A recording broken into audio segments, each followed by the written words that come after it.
Yeah, here we go now, baby. Right back into the action for another day of the week. Welcome to the Friday edition of Before You Bet, airing live right now on the Covers YouTube and X channels. If you're watching on YouTube, smash that like and subscribe button right down there. So a great big show planned for you guys today. It is the Mega Football Friday edition of the show. We're about to hit the stretch run here in college football. Brad Powers will be by in a matter of seconds to get into the best games of the week. A couple of best bets from him there as well. Then we have an avalanche of picks for the NFL on Sunday. Jingles and I, 9 total, I think it is. And then Jon Metler will be here in the final segment of the show to get into our best bets for the NBA. So I had been red hot, 10-1 going into yesterday. We hit a pretty serious wall, though, yesterday. I went 1-4 in the NFL and the NBA.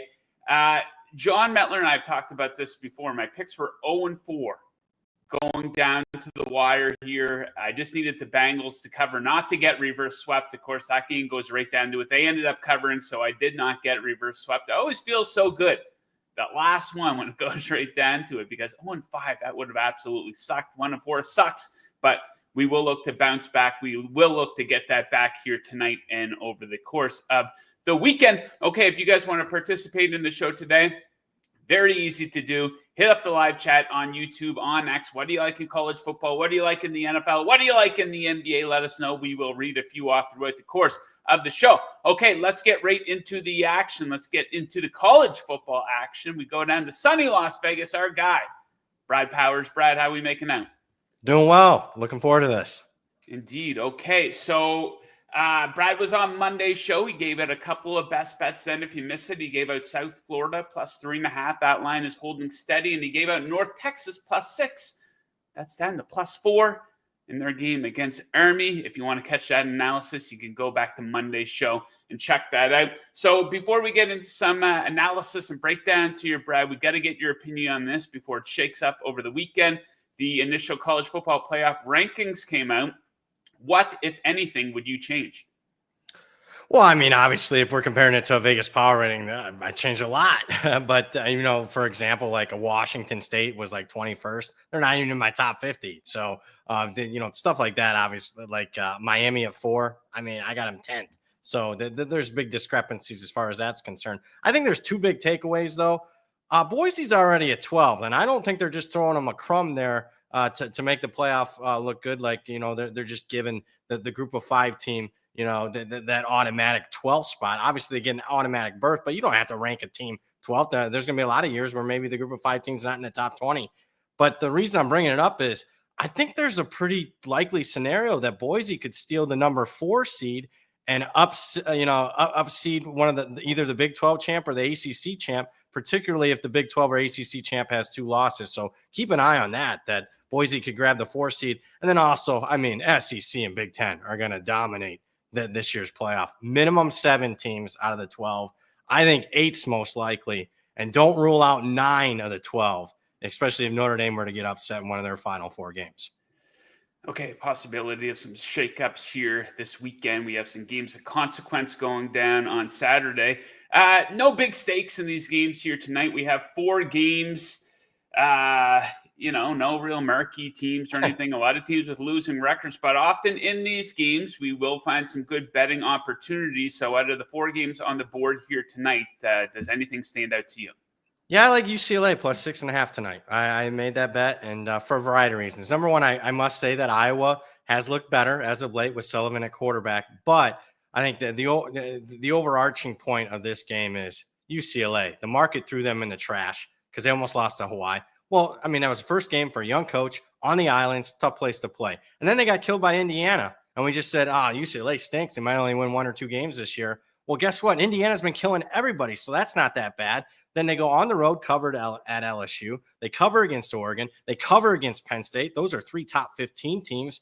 And their last 2 performances, UCLA, they go on the road across the country, win outright at Rutgers as an underdog. They go halfway across the country to Nebraska, beat Nebraska outright as an underdog. This is a pretty good football team if we're looking at recency bias. Shouldn't be catching 6.5 at home against Iowa. Okay, so that's tonight. tomorrow, some mega games, and let's start with the main event. I guess you could call it tomorrow night in prime time. And this one falls into your best bet category. Playoff eliminator, Alabama, LSU. Spread of 3 points here. Total on the high end, 58.5. Bama beat LSU by 14 last season. Much different teams this year, obviously. And one of your best bets, what is it? LSU +3, we're going to go with here. And typically I don't like the big games as far as best bets, but let's start with the power rating. I made it 1.5. We're off a key number of 3 in a big game that should have high liquidity. So the trust factor here is more with LSU just because it's year 3 under Brian Kelly. Probably needs it a little bit more than year 1 Alabama under Kalen DeBoer.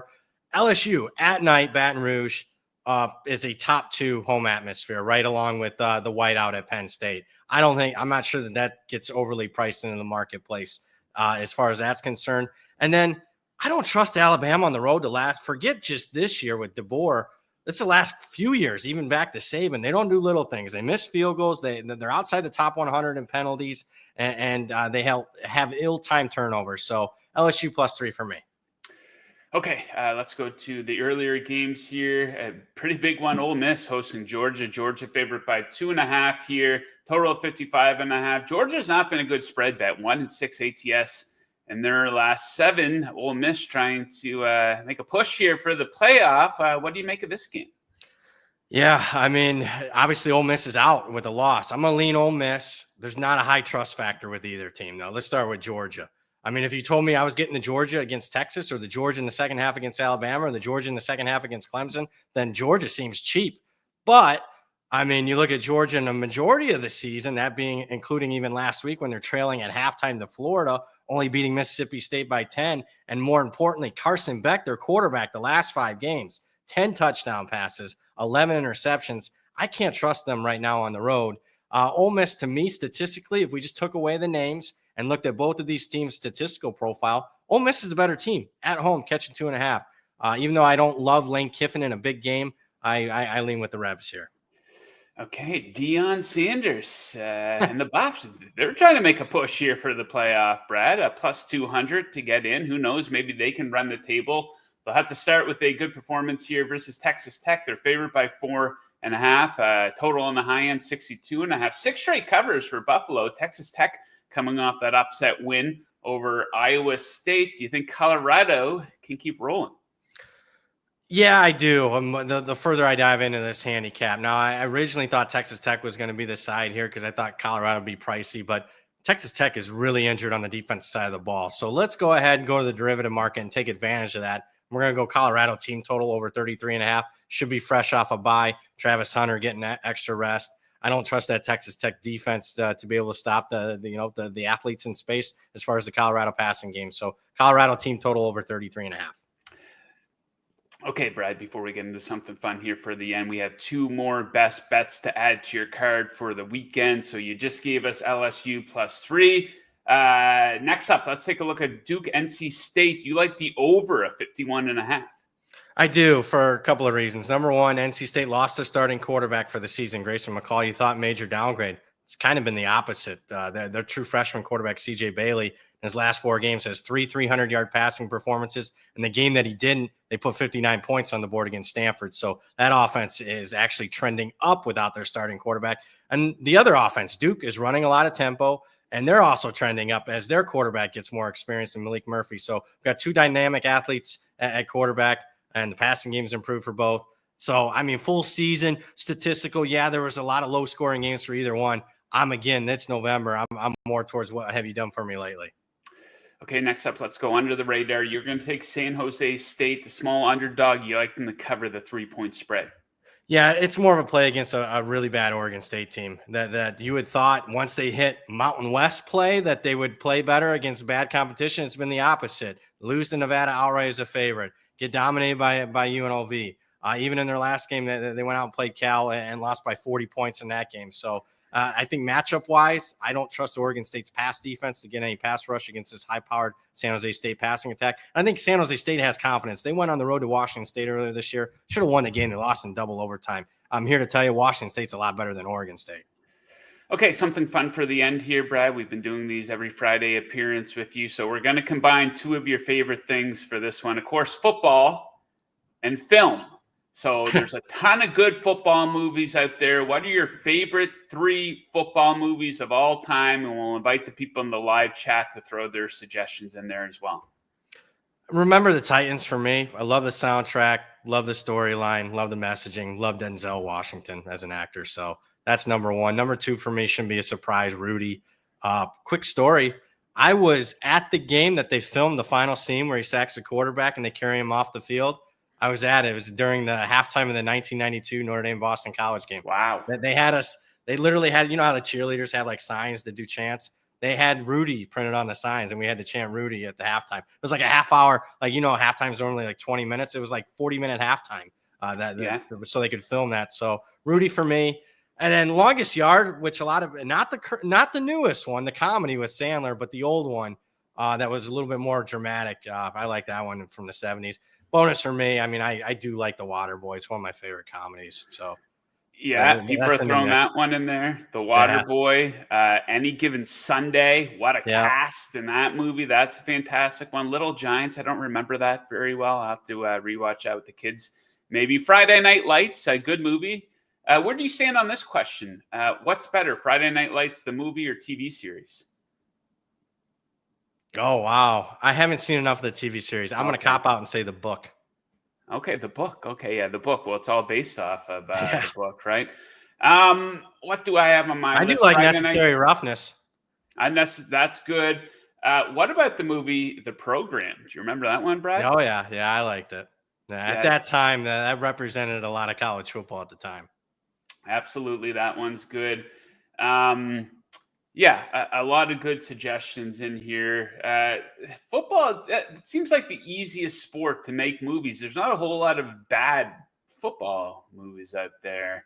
The Longest Yard with Adam Sandler. I like that one. I think that the cast in that's amazing. They got a bunch of former professional wrestlers and former football players in there. So, yeah, I think we're due for a good football movie. It seems like a little while since we've seen it. Yeah, I think we are too, but aren't we due for, good movies in general? It's been a pretty bad decade as far as I'm concerned.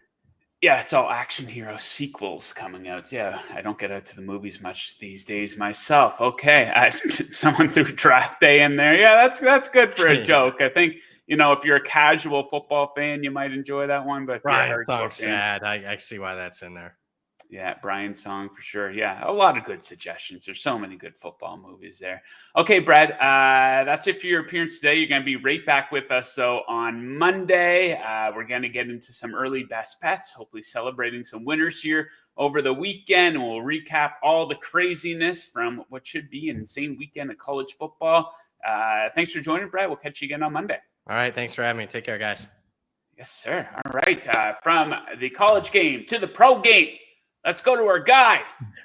Is he there? I wasn't sure if you were there or not, but the sexiest smile in all of sports betting, our guy Jingles. Jingles, I'm not going to ask you for 3. I'm going to ask you for 1. What's your favorite football movie of all time? Did I not see Varsity Blues anywhere in that chat?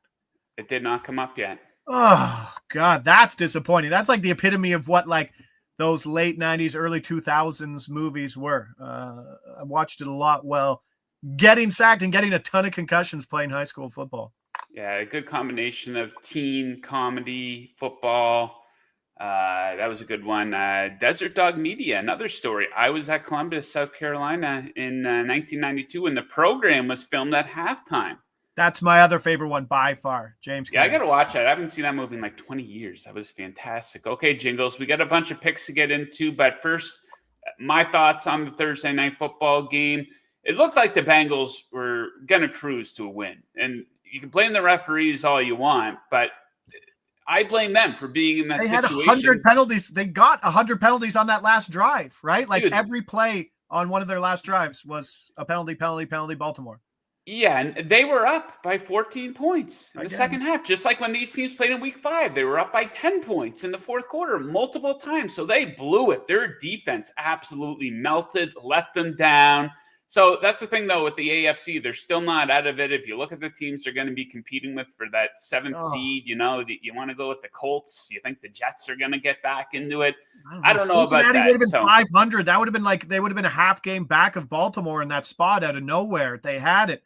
And I don't know if you had this conversation yet, but going for it for sure is the right call on the road to beat Baltimore, I think.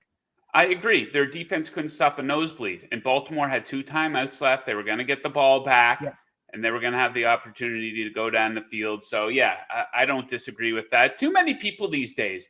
If the coach goes for it and they get it in, the other way. He's great. A genius risk taker. If they miss, he is a fucking moron, and he deserves to get fired, right? So, that was absolutely the right call. It comes down to personnel, too.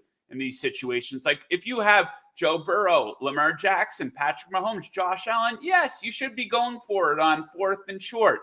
If you have Bo Nix, Jacoby Brissett, one of these guys, you probably shouldn't be going for it. The Jaguars and Mac Jones playing for them this weekend, they shouldn't be going for it on 4th and short, right? It comes down to personnel too. I think the sneaky play, I think it's the Philadelphia play. I don't know if you can get the defense to bite, but you run the offense out there and you try to get them to jump so you can get that extra of yard and a half. So it's a big difference. And now you bring the run game in to win the game in that spot. And if they don't jump, then you kick and you tie and you go on. But it was a tough spot. I've never seen in a primetime game that many long completions, obviously for touchdowns, in a fourth quarter. Like it was just back and forth. And I was big on – I know. I was waiting for Drew Sample to make some plays, but it was apparently Hudson who was coming in as tight end too and making some plays. Like you were back in Gesicki too. You're like, what is happening with Hudson? Why is he getting so much love? I'm sure. Well, whenever you see the big white tight end making the catch, you're like, all right, Gesicki, they're going to him. Nope, it's this Hudson guy every single time. So I think Gesicki finished with around 30 yards in that one or whatever. But and Zay Flowers sold me. Trey Walsh out there gobbling up all the long yards. Like, come on. Yeah, so the Bengals are fun, but they're not a serious football team. They might get into the playoffs. They'll probably be one and done. People get sucked in by the Joe Burrow. Too? What's that? Can we say that about Baltimore too in that defense? Oh, their defense absolutely stinks too. I think that they'd get beat by Buffalo. The Chiefs, of course, as well. And we know Lamar's history in the playoffs. You know, we've kind of seen this movie before where they have these incredible regular seasons. Who knows? Maybe they would be different with Derrick Henry this year. He's a different running back, that is for sure. Okay, let's get into these picks here. We have 9 total. Let's rip right through them. I will get us started. And we're going to start it with an all-Pennsylvania teaser. We're going to be pairing the Steelers and the Eagles on a 6-point teaser, taking the Steelers up to +9. And the Eagles down to -1. The number one rule of teasers, you want to cross key numbers, specifically that 3 and that 7. That's exactly what we're doing here. Steelers are 7-0 straight up in the last 7 seasons after their bye. That's the situation they're in this one, and they do keep things tight in losses. They've only lost twice this season. Both of those losses coming by 3 points. I do expect a low-scoring game. A blowout by either team is unlikely. Commanders are good. No doubt about it, but they primarily have been beating up on bad competition. The Steelers are a good football team, especially on the defensive end. More on that in a little bit. Eagles and Cowboys, these teams are just going in wildly different directions right now. It looks like the Eagles have turned a little bit of a page here. Meanwhile, the Cowboys are just crumbling, falling apart. You look at Dallas at home. In their last 4 home games, they've allowed 47 points, 28 points, 44 points, and 48 points. Ooh. They're dead last in yards allowed per pass attempt. Guess who's first in this category offensively over the last 3 games? It is the Philadelphia Eagles. Dallas also dead last in red zone defense. So at the very least, the Eagles might destroy them. But at the very least, taking them down to -1 on a teaser looks like a beautiful spot. I also cannot fault you if you want to tease the Kansas City Chiefs down inside of 3 points this week. That looks like a pretty good spot against the Broncos. Okay, let's go. Touchdown score. Drake May. Break this one down. May. Producer Mick, all excited about the Drake May anytime touchdown, which is way too high right now at +400. This should be like Bo Nix territory, somewhere around +190, and it's not. second highest scramble rate percentage in football. He doesn't need designed runs. Gerard Mayo came out and say he's not going to give him designed runs because of the concussion. Well, guess what? He doesn't need them. He is running and scrambling at like a 14% clip, which is only lower than Jaden Daniels. He has 197 rushing yards through his 4 starts. That puts him career-wise on guys like Jalen Hurts and Lamar Jackson in terms of what they did over their first 4 games. I don't think we're realizing what his rushing ability is, and he might be the most athletic person on this offense. Ramondre Stevenson can't run the ball since returning from that foot injury, 2.2 yards per carry, and the O-line with 5 guys on the IR out continues to break down, creating these scramble opportunities. Plus 400 is a big price, and I think this should be priced much closer to about plus 190. Okay, I alluded to this one a little bit in my teaser pick that how good the Steelers defense is, and that's a big reason why I'm going to take the under in their game versus the Commanders in Washington with the number at 45. So Pittsburgh, what have they done this season? They've held 6 of 8 opponents to 18 points or less. Only one team has scored more than 20 against them this season. The Commanders defense, they're coming around here a little bit. They've been lights out at home, allowing just 13.3 points per game. And a lot of different stats, a lot of different strengths are aligning for these teams. I do not expect a lot of success in the red zone. These offenses, 26th and 30th in the red zone. Meanwhile, Pittsburgh's defense, number 1 in the NFL in red zone defense. And both of these teams, Jingles, are clock suckers. Allow me to explain. They rank number 1 and number 2 in rushing play percentage. So what does that mean? It means we're going to get a lot of long drives potentially. And if we do, that clock is going to be moving because these teams love to suck the clock. Under 45 points for this one.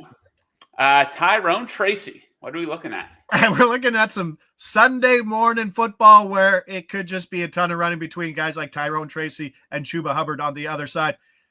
This is to steal words out of your mouth, Joe, and not clock sucker. This is the don't overthink it bet of the week in terms of props. You just take the team that's facing the Panthers. It sometimes sounds easy, but Tyrone Tracy, I don't think is being priced for what he is. It's a big number, yes, but this is a guy who's going to see maybe 20 touches, maybe 20 carries again. He's just 2 weeks away, 2 weeks removed from 20 carries and 145 yards. Carolina allows the most rush yards, the most rushing attempts, the most rushing TDs to opposing running backs. They allow 1.4 rushing TDs per game to opposing running backs. He's plus 105 for a TD. Absolutely love that too. And since Devin Singletary's come back, he's just dominated it. And it's been the converted wide receiver to running back. He's another week removed from the concussion.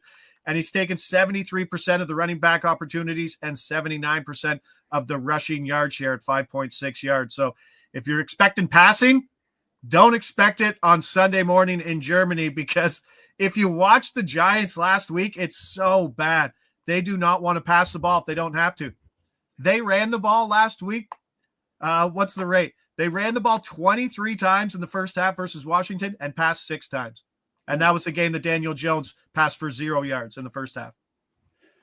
Okay, my don't overthink it bet of the week comes from the game in Tampa Bay with the San Francisco 49ers in town. Christian McCaffrey back in the lineup. I'm going to take the over in this game with the total sitting there at 50 points. Tampa Bay's offense, not really missing a beat. Pretty good performance without Evans and Godwin against a really good defense in Kansas City there on Monday Night Football. These teams are a combined 12-5 to the over this season. 6-game over tear for Tampa Bay. Average combined score of 62.6 in these games. They're not just going over, they are going over by a lot. Both of these teams are great at moving the football. 2nd and 6th in yards per play. Tampa Bay is 27th in that category defensively. Elite third down offense, 2nd and 6th. Bad third down defense, 23rd and 25th. And both defenses are not good in the red zone, each in the bottom third of the league in red zone defense for the season. And they've gotten worse over their past couple of games. I think a lot of people assume the 49ers have this great defense. They do not. Yeah. I love the over 50 in this game. Baker Mayfield and that offensive coordinator, what's his name? Cohen. That guy's doing a fantastic job this season for the Bucs, so hopefully they can keep that up here on Sunday. Okay, Jingles, I was surprised to see you submit a couple of these picks. Couple of sides, a rare full game spread bet. I know. A Which one we start? Let's go. The Atlanta Falcons. And I agree with this one, by the way. Yeah, I know most of this is priced in, but like I think it's really difficult to price in all of the injuries to this New Orleans offense. Sure, there's a coach bump, but it's still the same offensive coordinator in Clint Kubiak, but they're going to be out wide receiver 1, wide receiver 2, wide receiver 3, maybe wide receiver 4, running back 2, running back 3. That's insane. That's why I'm hitting Taysom Hill for a touchdown on Sunday too at plus 190, because they have to use him. There's just so many bodies missing on this offense, and I don't think a change in face within that locker room is going to turn it into a better offense. It's just not in the spot. I mean, Olave's doubtful, Shaheed's out, Means is out, Cedric Wilson now is DNP, and so it could be Tipton, MVS, and Jermaine Jackson as the healthy receivers there. Jamal Williams questionable again, and then you go on the defense. Lattimore's gone, Kool-Aid McKinstry was DNP, 3 more DBs on IR, and quarterback Peyton is questionable. London's limited, but at the end of the day, Atlanta can get past the Drake London injury. And this is a team that's really good with the lead because they can lean on Tyler Algier too to run that ball. I think Atlanta runs away. Indoor game. Kirk Cousins been great. Just too much to overcome injury-wise for New Orleans. Let's go Falcons, baby. And Derek Carr's still the QB. Yeah. Okay, I bet I have been making a lot on the show here this season. I'm going right back to the well on an under in a Chargers game. They're taking on the Titans. Total is 39 points, and I think this is a marriage made in under heaven. LA is 7-1 to the under, and these games aren't just going under. They're going under by a lot, an average combined score of 32.5 in them. Each defense is hard to move the ball against and great on third down. Maybe it's flying under the radar. Titans pretty good on the defensive side of the ball this season, each in the top 6 in yards per play allowed and third down defense. The Titans offense, though, they're having a lot of issues. 27th in scoring. They're awful on third down. They are awful in the red zone. They have 0 big play ability whatsoever. So I'll happily and comfortably take the under 39.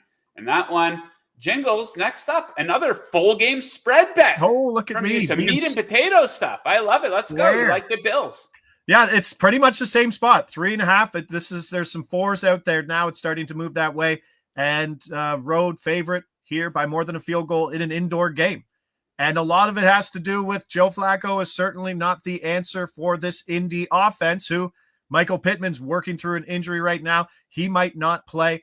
Josh Downs is obviously the big name there, but he could be easily covered with not a lot of other depth within this receiver core for the Colts. This is a lot more of like not liking the Colts, and their defense has been on the field for so much over the last 2 weeks. More than 72 minutes versus 47 for the offense. We saw Buffalo. Buffalo's kind of in that same vein of Kansas City. We haven't really seen the best of them, I don't think. They were okay in that game versus Miami. Allen, still 3 touchdowns, 1 interception. He had a rushing touchdown called back. And now we get the better quarterback indoors, which is always better. Allen's numbers are insane. Indoors, 70% completion percentage, plus 15 points QB rating. Could get Amari Cooper back. The Buffalo defense is healthy. Could be, like, if Buffalo wins by 21 points, would you be super surprised in this spot if Joe Flacco fell on his face? I would not. I took the under in this game. It didn't make my cut for my top 5 picks that I give out on this show. Maybe it'll be a Twitter play. But yeah, I took the under 47.5 in this one. And it's kind of based on like last week when I took the under in the Browns game. People love to root for Jameis Winston, and he has this big game. It's like, oh my God, what an upgrade over Deshaun Watson. Well, guys, Winston is a backup for a reason. And Joe Flacco, he's a fun guy to root for. Joe Flacco's elite, that whole thing, right? But he's been a backup for a reason over the past couple seasons, right? So when he did not look good in the game last week, Sunday Night Football there against the Vikings. So, yeah, I like the under in that one. And the Bills in a great spot where they can't take their foot off the gas because their schedule's about to get a lot harder. KC next week, right? Like that's a big that does worry me that it's a look-ahead game. But I just think I think it's a big Allen game here indoors too. Okay, next up, let's go to Sunday Night Football. Good-looking game here. The Lions, an absolute buzzsaw in Houston taking on the Texans. I'm going to go under the total of 48.5 points. So check out this trend here for Houston. They've gone under in 17 of their last 23 regular season games.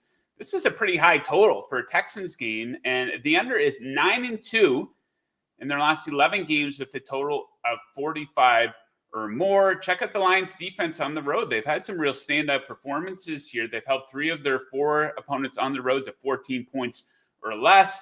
A lot of red flags here for Houston's offense. Obviously, their offensive line is allowing the most pressure in the NFL. CJ Stroud was sacked 8 times last time out. They've been bad on third down and in the red zone. Their defense still pretty good, though, especially on their home field. They're 4th in yards per play allowed on the season. Maybe a bit of a come-down situation. I don't know if you call it a letdown spot for the Lions offense, potentially. Can they keep rolling like they have been rolling? They're playing a tough defense.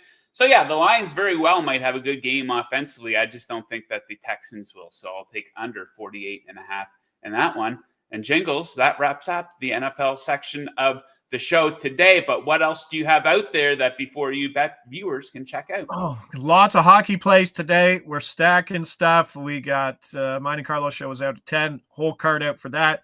TD cards out. Taysom Hill made the cut. We got Tyrone Tracy made the cut. And obviously Drake all made the cut for the TD card this week. I'm thinking just enjoy a smaller slate this week. Been overdoing it with late ads. I think been doing well on the ice. I hate getting rid of stuff. So a little slower. That's why you see the move over to some sides. Been doing well with the sides personally. So let's leave it at that. Nothing wild this week. And then we back here for Monday night. Let's go. Let's go. All right, buddy. Best of luck with your bets all weekend. We'll catch you again here on Monday. All right. Thanks, Joe. Take care, guys. Yes, sir. The man right there. Okay, let us move to the NBA, where I am looking to bounce back here. 0-2 yesterday. Wasn't really close on either of those ones, but we bring in our guy, my fellow sweet boy. Hopefully we can return to our winning ways. Johnny, how we doing? Good. He says nothing crazy. I'm just going to take some sides. You just know Sunday morning, Jingles will tweet out 60-1 first touchdown score. Some random guy who's going to be starting. That's just so on brand for him. It'll be funny.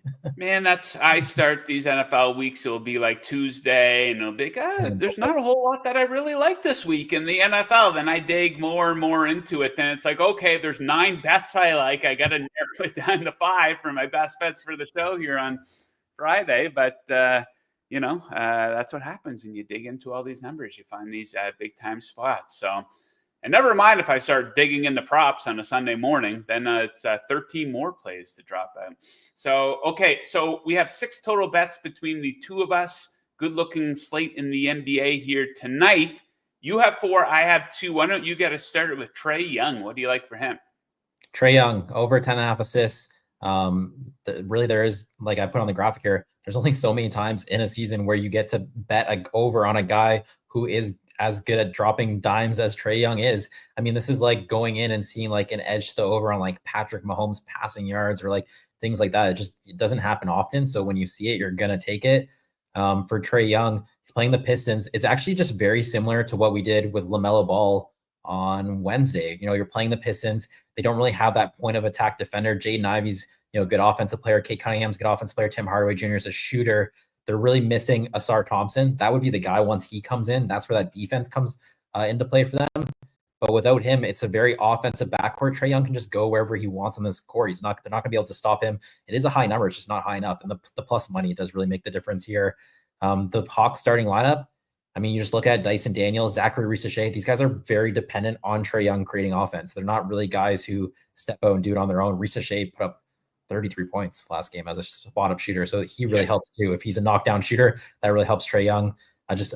If you give me an edge on a Trae Young assist prop, I'm going to take it.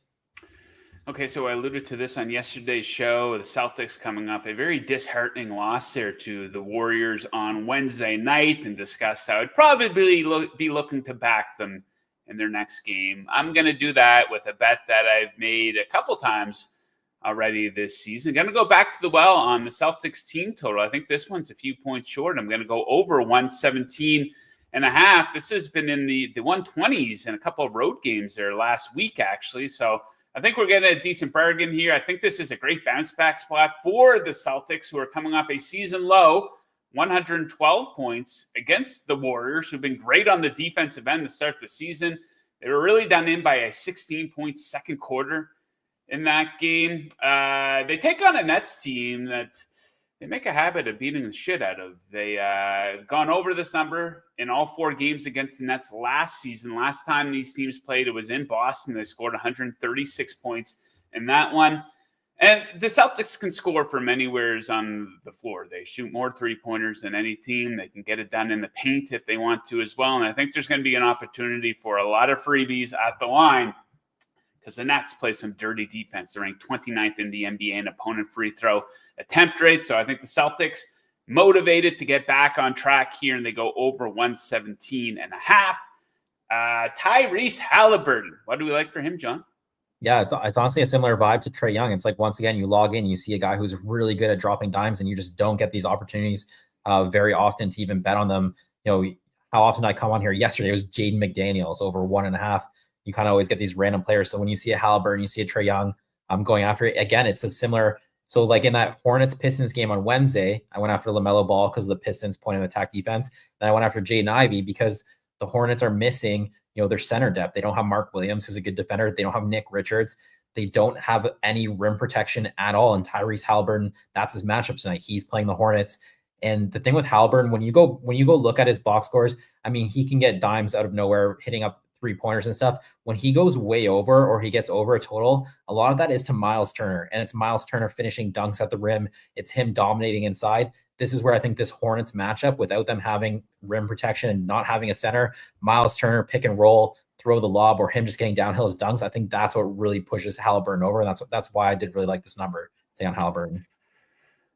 Okay, next up for me, you're not going to see me make a lot of spread bets on the Lakers this season, but I will be making one tonight. I'm going to take them to cover this 7-point spread with the underman 76ers in 10. I think the game situation really favors the Lakers here. I think it's a perfect opportunity for them to get back on track. So the Lakers, usually you look to fade them if they're favored by more than a few points, but they're in a situation right now where they're not in a situation where they can be playing down to the competition after a horrible road trip. So they started the season at home, 3 straight games. They went 3-0 straight up and against the spread against 3 good teams, the T-Wolves, Suns, and Kings.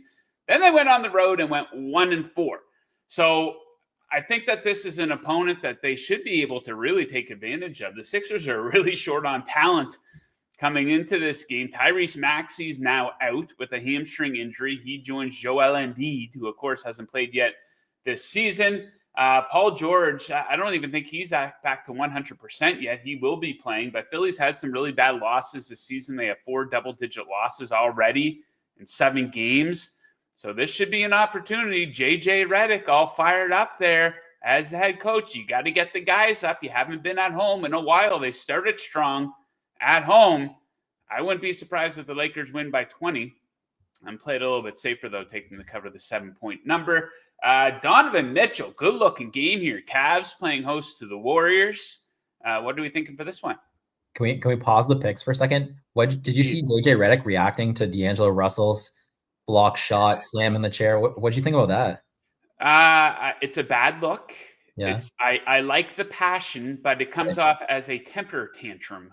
That's what my 5-year-old son would do if his chicken nuggets were too cold or something like that, right? So I like the passion. I like the fire. Part of that energy is why I want to back them tonight, because I think they have to have like a statement performance here, right? But I don't mind him calling out the player and trying to make an example of him, especially this early in the season. But the temper tantrum, that's a mistake by a rookie head coach. Would you agree with that? Yeah, it's an interesting swing, because Darvin Ham kind of was under fire last year for not doing enough, kind of sitting on his hands with that idea.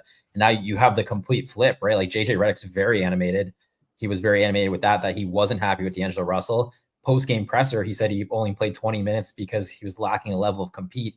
You don't really hear that too often from a head coach 8 minutes in. So, or 8 games in, not 8 minutes in. So I thought it was interesting, because it's a big swing on, and we kind of talked about this with Redick, where he feels like a guy you could have a bottle of wine with, sit down, talk, be friends with, but he also can lose it on you and stuff. And it's kind of interesting. He kind of has both, and that was the other side of it, right?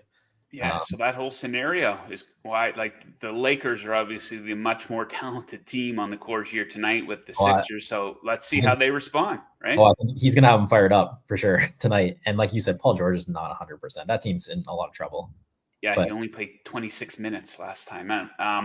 Okay, Donovan Mitchell, Cavs rolling, Warriors rolling. What do you like from Mitchell? So I'm Mitchell over 4.5 assists. I actually was going quickly. I was going through the board this morning and I was like looking at his projections, looking at the thing. And I actually initially skipped over this because I thought it was 5.5 because that is where he normally trades. Then I went back to, I was like, oh, wait a second, this is 4.5. And this is huge plus money on a 4.5. And I was like, this number really catches your eye. He's gone under last 4 games. So it dropped his total from 5.5 down to 4.5. That 5.5 is where he typically trades. And like plus 130, that's a big number. Like you're not talking about just going down 1 assist. That's a lot of juice too to move. The one thing that kind of caught my eye matchup wise, so the Warriors, when you're watching them play the Celtics, they're blitzing a ton, double teams, great perimeter defense. If they blitz him, he's going to have to find his shooters, and he has guys who are just catch and shoot guys. He also might just be able to hit Mobley or Jarrett Allen right in the middle of the floor, and they get downhill going to the rim. So while the Warriors do play really good defense, their coverages also might just lead to more potential assists for Donovan Mitchell. And when you are playing a really good team, you kind of just do lean on your superstars, right? Like I need him to create because my other role players, they might not be able to against the Warriors. I like the blitzing. I think they're going to blitz him. And I think they'll get the ball out and more potential assists for him. 4.5 plus money. This was my favorite one on the board. Chet Holmgren, the final pick. Yes. The show today of the week. Give us a winner, Johnny. Producer Dell's copycat. So BYB exclusive points prop. Jeremy Grant hit this yesterday for us. Today I'm going Chet Holmgren over 16.5 points. He's playing the Houston Rockets. The Rockets have really good wing defenders who could, Dylan Brooks will probably be on Shai Gilgeous-Alexander. You get that Canada matchup, so he probably will guard him pretty tough. They have good wing defenders. That Alperen Sengun, Chet Holmgren, that's a tough matchup for him. So you could just kind of see the usage kind of push towards Chet Holmgren just a little bit. The one thing that really caught my eye with this is the Oklahoma City Thunder have been to so many blowouts that Chet Holmgren isn't playing big minutes. And like every box score that happens, this number keeps coming down. So when you look at this 16.5 points, you only needed about 30 minutes in a projection to have a pretty nice edge on this. That's not a lot of minutes. It's really he's only playing sub 30 in a lot of these games because they're complete blowouts. I mean, they're playing the Rockets. The Rockets are a pretty good team. It's hard to predict blowouts, but when you're talking about like, now I only need 30 minutes to establish a big edge, that really catches your eye. So that's why I went Chet Holmgren over points. Okay, John, something fun. I'll put you on the spot here. I was talking best football movies with the guys before you came on. You're a resident basketball expert. What's your favorite basketball movie of all time? When I was a kid, you got to go Space Jam. I was literally like a kid when that came out. Probably sucked. The more like actual basketball movie, I would say Coach Carter. I really liked when I was growing up. That was a good one. Yeah, Above the Rim. I love that movie. I've seen that at least 10 times. I like He Got Game. Oh, yeah. That's a good movie. White Man Can't Jump is a good one. Blue Chips is a good one. You guys should go watch, especially the younger guys watching the show. If you've ever seen that one, that is a really cool movie.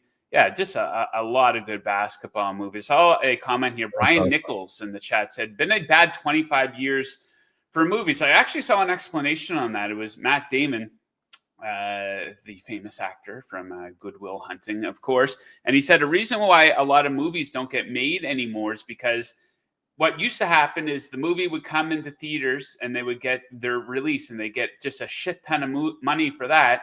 And then a couple months later, the DVD would come out. And once again, they would get a shit ton of money for that. The DVD doesn't exist anymore. So it's kind of like they would used to get 2 releases and just get a ton of money that would come in. That is not the case anymore. You don't see many good dramas. Remember, there was an era of, in the early 2000s where it's just banger after banger after banger comedies with, Will Ferrell and Seth Rogen and, a bunch of these other guys, Steve Carell, these guys were coming out with, you don't see these movies anymore. It's kind of disappointing. I probably only go out to one movie a year now. Yeah, I don't go to I'm not gonna lie. This household, we go to the movie theater, get popcorn and leave. I don't know if anyone else does that because the popcorn is still elite. It's way too expensive, but it still happens here. We literally go get popcorn from the movie theater, bring it to our house and then watch like Netflix or something, which is obviously that swing of times like you're talking about. That's why it does hurt the movie industry. Remember like way back when you have to wait like a year to get the movie on like DVD or like VHS. It was a long time. Yeah, interesting fact about me, I worked at Blockbuster Video in their closing years before they went out of business, of course. And what really did them in was like the big issue is that people would come in and they would get the late fees because they weren't bringing back the movies in time. So you get in all these arguments with the customers. And I remember I used to say to the customers, like an asshole teenager, sir, I don't make the rules. I'm just here to enforce them. But they got rid of the late fees, and people are just taking wild advantage of that, especially on like video games. Could you imagine? Yeah. I remember the fees not even being high enough. You work there, so you know. I remember some of my friends like even just keeping the game because they're like it was cheaper to pay. Like they literally just keep it, beat the game for like a month, pay the late fees, whatever. Say it's $20 instead of buying the game for like $100. But, well, it was a major issue because some people, like, it would affect their credit ratings and stuff like that. Like, they was getting sent to like collection agencies. Like, yeah, you haven't returned your copy of Forrest Gump that was due back a month ago. You owe us $200.